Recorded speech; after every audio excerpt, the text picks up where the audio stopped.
Hey everyone, Craig Ball here. Hope you're going well. What I want to talk to you about today is the habits that you have, the habits that you've formed over a lifetime, and how they are either serving you or working against you.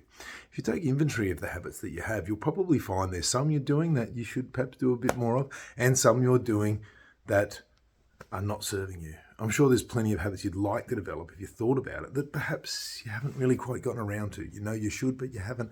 Or perhaps you just feel you've had the discipline to do it.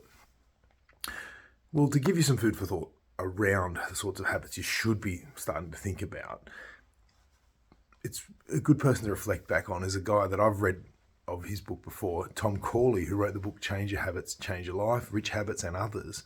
And he did some research of his clients. He's an accountant and financial planner, and he studied over 200 people who were successful and over 100 people who are unsuccessful.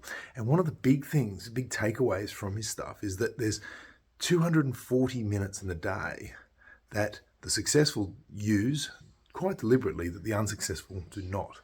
And three things I want to take away, three different sorts of habits that they had that were different, that may not be aligned to habits you have right now. If you already have them, great, that's a really good acknowledgement.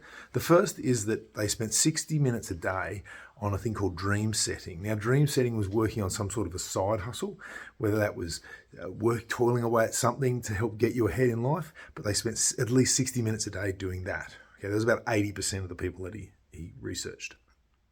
The second one was they spent 60 minutes a day, 80% of them, 60 minutes a day on some sort of self-education or practice. So whether that was a musical instrument or some sort of self-education to help themselves to get ahead, which is not too far dissimilar from the other one that I mentioned. And the last piece that I want to share with you is that nearly all of them, so about 90% at least, did at least 30 minutes a day of aerobic exercise. Now you might be thinking, oh, I like doing weights instead. But I think the point is some form of exercise for 30 minutes every single day. Now, there's plenty of things you can do in that space, but if you start thinking about some habits that you could be doing a little bit better, I think exercise is primarily one of them. Busting it out for a side hustle and educating yourself are not too hard. So start thinking about those habits. What can you be doing differently? And what are you already doing that the successful do? Check out his book if you get a chance. Thanks a lot.